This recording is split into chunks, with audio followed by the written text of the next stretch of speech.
ముకుంద వారసత్వం నుంచి పుట్టిన బంగారు అద్భుతం Purvi gold diamonds and silver November 1న కేపీహెచ్బీలో గ్రాండ్ ఓపెనింగ్. ఆంధ్రప్రదేశ్ గ్రామీణ ప్రాంతాల రూపురేఖలు మార్చేందుకు కూటమి ప్రభుత్వం కృషి చేస్తోంది. అందులో భాగంగా ఉప ముఖ్యమంత్రి పవన్ కళ్యాణ్ పల్లె పండుగ కార్యక్రమానికి శ్రీకారం చుట్టిన విషయం తెలిసిందే. గతేడాది ఇదే సమయంలో ఈ కార్యక్రమాన్ని ప్రారంభించి దాదాపు 4,500 కోట్ల రూపాయల వ్యయంతో 30,000 పనులను మొదలుపెట్టారు. ఈ ఏడాది కూడా ఈ పల్లె పండుగను కొనసాగిస్తున్నారు. ఇప్పుడు పల్లె పండుగ 2.0 కార్యక్రమంలో 6,500 కోట్లతో 52,000 పనులు ఒకేసారి చేపట్టేలా అధికారులు ప్రణాళికలు సిద్ధం చేస్తున్నారు. తద్వారా పల్లెల్లో పండుగ వాతావరణం తీసుకురావాలని ప్రభుత్వం యోచిస్తోంది. పల్లె పండుగ 2.0 కింద చేపట్టే పనులను అక్టోబర్ నెలాఖరులేగా లేదా నవంబర్ మొదటి వారంలో ప్రారంభించే అవకాశం ఉన్నట్లు తెలుస్తోంది.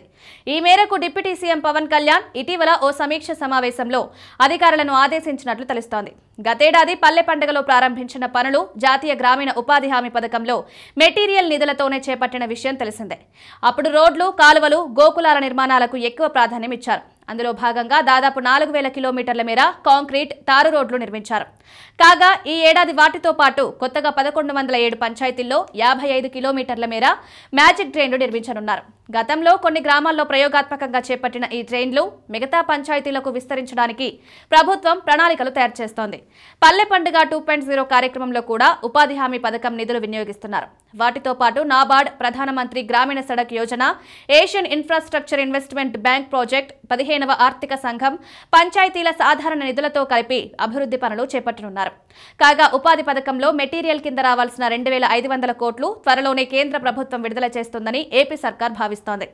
ఇప్పటికే ప్రభుత్వం వద్ద నాబార్డ్, ఏఐఐబి, PMGSY, 15వ ఆర్థిక సంఘం ద్వారా వచ్చిన నిధులు అందుబాటులో ఉన్నాయి. ఏపీ పంచాయతీరాజ్ శాఖను డిప్యూటీ సీఎం పవన్ కళ్యాణ్ నిర్వహిస్తున్నారు. ఇప్పటికే ఈ శాఖ ప్రపంచ రికార్డు నెలకొల్పింది. 2024 ఆగస్టు 23వ తేదీ ఒకే రోజు 13,000కు పైగా గ్రామ సభలు నిర్వహించి ప్రపంచ రికార్డు సాధించింది. ఈ గ్రామ సభల్లో అనేక పనులకు తీర్మానం చేశారు. ఆ పనులకు పూర్తి చేసేందుకు పల్లె పండుగ కార్యక్రమం ప్రారంభించారు.